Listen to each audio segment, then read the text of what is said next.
Namaskaram students.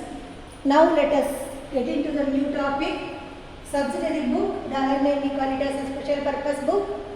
Let us see the next chapter in accountancy. In the previous class we have discussed about the trial balance, isn't it? So again we can recall the accounting cycle.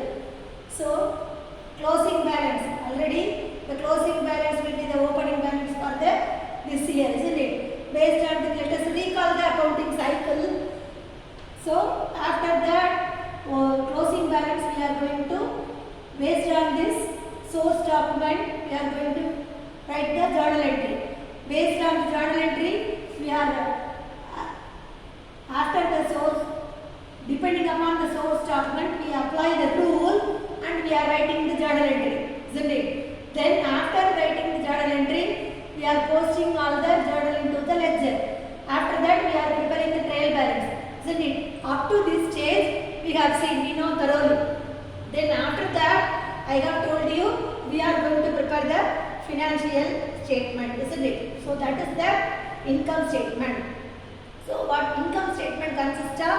Trading and profit and loss account, and also balance sheet. This balance sheet, closing balance will be taken to the next year opening balance, isn't it? This is the accounting cycle we have seen, but in this chapter what we are going to see is from the entry itself we are going to directly post this into the subsidiary book. We are not going to write the journal.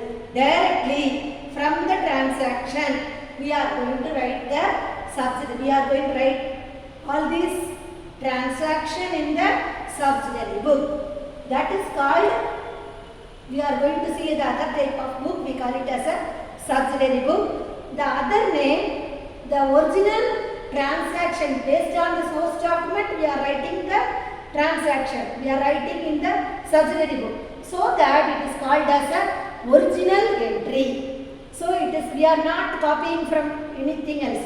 So from the source document, we are directly writing into the subsidiary book. That is called, so that we call it as original entry or prime entry. So it is a meaning, what is the meaning of this? We are going to see about this chapter in detail.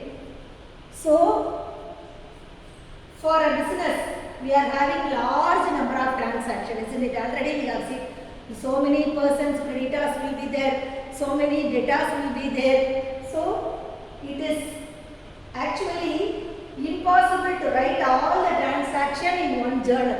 Is it possible to write all the creditors and debtors in the journal entry? It is impossible, because the following limitations also we have to follow. Why I am telling means, it is a periodical balances we must know. So periodical details of some important business transaction cannot be known. Suppose you are working in a concern, your manager is asking how much the credit sales in our this month, what is the credit sale. So immediately we must tell this month we can see the sales book. What are all the credit sales transactions are divided into two, isn't it? Cash transaction and credit transaction. All the credit sales will be in the sales book. So that we are going to divide the group of books. So all the credit sales means immediately we can open the sales book and we can see this month credit sales is 1,30,000 rupees. So the sundry debtors is 1,30,000 rupees. What is the credit purchase? How much we have to give to others, how much we owe to others, and how much others owe to us. So that information is easily possible because of this subsidiary book only. It is easily possible to know the periodical total, periodical information we can get from the subsidiary book. So monthly sales, monthly expenses, monthly purchases, everything we can see through the subsidiary book. So such a system not facilitate the installation of internal check, since the journal can be handled by only one person. So journal, who is going to handle? he is going to handle the only one accountant is going to handle the journal. So it is not possible to write all the data in the journal entry. So we are going to prepare the subsidiary book. The journal book also what will become? It will become bulky and voluminous. It is impossible to write all the journal. If your model is asking means throughout you have to open all the pages, and also it will lead to the posting and also casting error, because you must remember whether the party you have we have written in the journal entry, and the same journal entry while posting you must post it correctly. So there may be a mistake will come. So to avoid this mistake we are preparing this subsidiary books. So what is the need of the subsidiary book? Why we must prepare this subsidiary book? What is the need? So the need of the subsidiary book is, moreover, transaction can be classified into groups. Isn't it? What type of transaction? Generally there are two types of transaction, that is cash transaction and another one is credit transaction. So all the cash transaction can be grouped in one category, isn't it? So all the cash transactions are grouped in one category, all the credit transactions are grouped in one category, so that there is no mismanagement. So cash transaction can be grouped in one category, so that is, whereas credit transaction can be grouped in another category. So thus it is in practice, main journal can be subdivided in the way of separate book. Such a book we call it as a, whatever the transactions are repetitive in nature and sufficiently large in number. So each one of them, it is very important to prepare the separate book. So each one of the subsidiary book is a special journal, and a book of, already I have told you now, it is a book of prime entry, it is a book of original entry, because what are all the things we are using in the concern? We are purchasing, isn't it? We are purchasing the goods, we are selling the goods, and purchase returns will come, sales returns also will come. So all these purchase, sales, and we are doing the purchase returns and sales, whatever the goods we sold, that goods will be, if there is any defective, it is also coming to our hand. So for this, these are all the things we are doing in the business. Why can't we prepare the separate book for this? Purchase means all the credit, cash you can leave it. It is, nobody is going to bother about the cash transaction, because they are going to immediately they are going to give the cash, they are going to get the goods. Nothing is going to bother.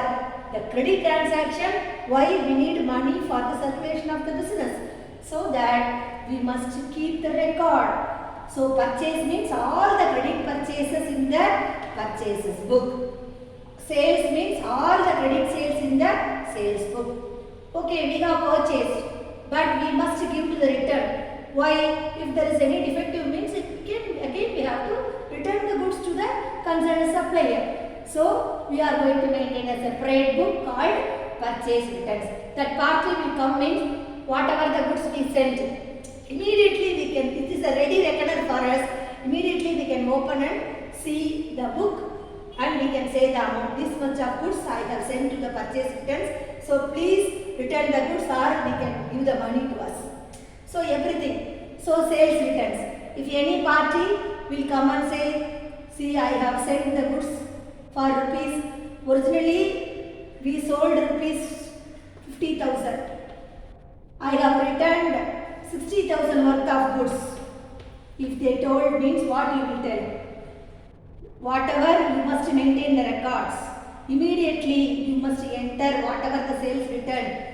You must enter means, if you will enter 50,000 rupees, if you enter with record, there is no chance of telling the corruption or mismanagement, isn't it? So there is no choice of telling any lie. If the party is telling any lie, if anybody is cheating you, with the proper record, you can get the gain. So for separate sales returns, we are going to prepare the sales return book. So each and every book we are going to prepare. So kinds of subsidiary book, and then next one is already we have discussed about the bills, isn't it? Bills receivable, bills payable. In the journal entry we have discussed, isn't it? So that bills, in which circumstances the bills receivable will come. Suppose if we sold goods to the creditor, so sold goods to the debtor in credit. So credit sales, they are considered as a debtor. The person who must give money to us, that person will come under bills receivable.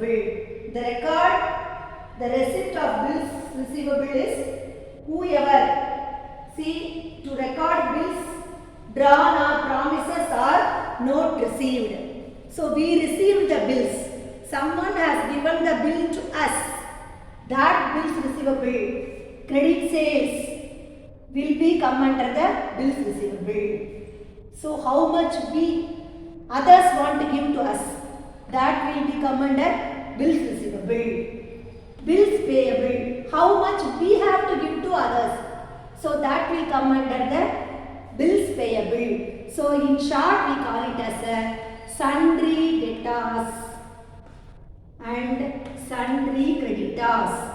So how much we have to pay to others and how much others want to pay to us, for that also we must maintain the proper records so that we can avoid the fraud and any mismanagement or any omission of entry. So these are all the books. So apart from this, journal proper also we are going to see. So 1, 2, 3, 4, 5, 6 books are there, isn't it? So apart from these 6, which entry is not at all possible, so that entry will be in the journal proper. So transactions, the number of subsidiary books may vary according to the requirement of each business. So what are all the subsidiary books they are going to follow? Purchases book, sales book, purchase returns book, sales return book, isn't it? These are called as a day book. Daily they are going to do the purchase. Daily they are going to do the sales. Daily they are going to do the purchase returns. Daily they are going to do the sales returns. These are all consist of day book. Here bills receivable means if we sold any goods to the credit sales. Credit sales means they are considered as a sundry debtors for us. They have to give money to us. If we purchased on credit, so we have given the bill, isn't it? So that is come under the bills payable. So the bill we have accepted to give. So that is called bills payable. That will come under the bill book. That will come under the category of bill book.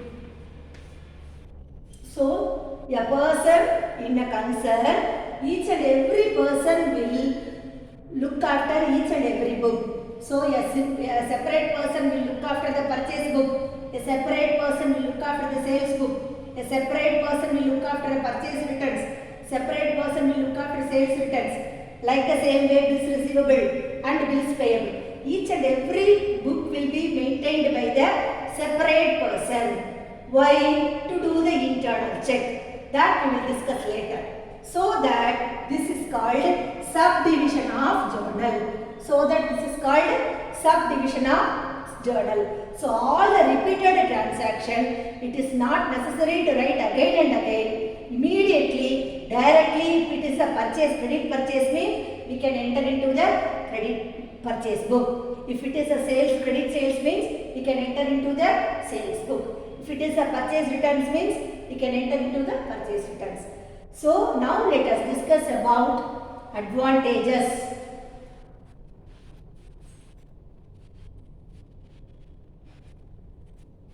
Advantages of subsidiary books. Proper and systematic record of business transaction. So all the transactions are grouped conveniently as a cash transaction or not cash transaction, isn't it? So which are further classified as credit purchase, credit sales, returns, everything. Separate books are used for each type of transaction. Individual transactions are properly and systematically recorded in the books. So this will be recorded in the proper systematic record. Proper means purchase book, sales means sales book, then purchase return means purchase return book. So it is a proper systematic record of all the business transaction. Then convenient posting. All the transaction of a particular nature are recorded at one place. So it is all the transactions. Credit purchase means everything will be in the one place. It is recorded in the one place. Credit sales means we can see in the one place. So for example, all the credit purchase of goods are recorded in the purchases book. All the credit sales are recorded in the sales book. So that it facilitates posting of purchase account and sales account will be, it is concerned as a personal account. While posting, I will tell while the ledger, I will say the posting. So division of labor. The same person, the only person is going to maintain the purchase book throughout the year. What will happen? He never commit any mistake. He know the purchases book. There is a format. He know the format, and then he know the difference between the sales book and the purchases book format. So the division of work will lead to the specialization of work. So there is no error will come. There is no mistake will come.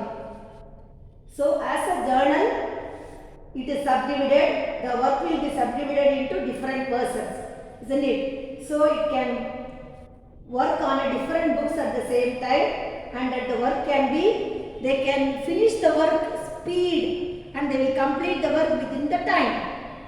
Efficiency. The subdivision of work gives the advantages of specialization. So already I have told again and again they are going to do the same thing. So when the same work is done by a person repeatedly, by person becomes efficient in handling. So it leads to the efficiency in the accounting work. They will calculate everything within a fraction of a second. They will do the work. It is helpful in decision making. How? What is the credit purchase? What is the credit sales? So how much we have to give? Which amount is more? So we have to give to we have to reduce our burden. So these are all the strategic decisions will be taken by the manager. So useful decision making. So subsidiary books provides complete detail about every type of transaction separately, isn't it? So hence the management can use the information as the business for deciding its future action. See what are all the action they can take. Take for example, information regarding sales return from the sales return book will be able to manage the management to analyze the cost for sales returns. Why? Suppose there is a sales return book, more sales return means why? What is the defect? Whether the product is defect or the salesman there is a defect in the salesman, why there is a lack? Where is the lack in our business? So whether we can change the person or else whether we can change the product. So that the decision will be, we can take the strong decision. So we can adopt the effective measures to remove the deficiency. If there is more sales return means what will happen? Whatever the goods sold again it is coming back means it is a loss to the business. So we have to take a correct decision in that time. Then next one is prevent errors and frauds. See, the person who is maintaining the purchase book, he will check the sales book. And there is the internal check between among these 7 books. Apart from that, one book is there, I will tell you later.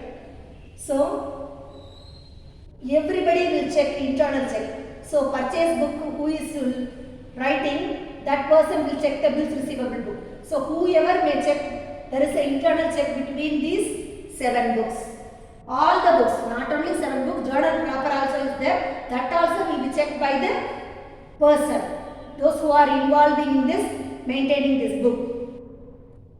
So internal check becomes more effective as the work can be divided into such a manner that the work of one person is automatically checked by other person. So with the use of internal check, there is no possibility of occurrence of error, and also we can avoid the error and we can minimize the error and also fraud. Everything will be detected. Then availability of requisite information at a glance. Immediately we can see the clear-cut information. When all transactions are entered in one journal, all the journals, it is possible. See, for example, we sold credit sales to Ravi. In a day, for example, in one day, we sold credit sales to so many 10 or 20 persons. Is it possible to write all the journal? You can have a glance at that. No, it is not possible. Subsidiary books will give easy work. So, when all the transactions are entered on one journal, it is difficult to locate information about a particular item. If you want to see bills payable, we can immediately see. If you want to see the bills receivable, you can immediately have a glance. Whatever book you need, you can ask your accountant. He will bring the particular book. He will say the balances immediately. You can get the immediate result. So you can take a good decision. So it will give a details about the particular type of transaction can be obtained from subsidiary book. So whatever the maintenance of subsidiary book helps to obtain the necessary information at a glance. At a single sight you can get the whole view of the business. So detailed information is available. You can get the detailed information. As all transactions are related to a particular item are entered in a subsidiary book. All the particular item means credit purchase means all the credit purchase will be in the purchase book. All the credit sales means all the credit sales will enter in the sales book. Purchase returns will be entered in the purchase returns book. Sales returns, that also will be entered into the sales return book. So everything will be entered in the same book. So it gives detailed information. So it is array, monthly, whatever monthly, what is the total? Then what is the quarterly total? So what is the periodical total we can see through this subsidiary book. And also saving time. As there are many subsidiary books, work of entering can be done simultaneously by many persons. So everybody is writing the book, isn't it? So it saves time and accounting can be completed quickly. So all the accounting will be immediately, they are simultaneously. Sales is also going to happen, and like the same way purchase is also going to happen. Both the transaction will be entered. As you can take, a single person is going to handle everything means he may forget. So it is human, quite natural. So individually separate person appointed means they never forget because that is their work. Then labor of posting is reduced. You see, all the transactions you are going to write 10 or 20 credit sales, 20 credit purchase.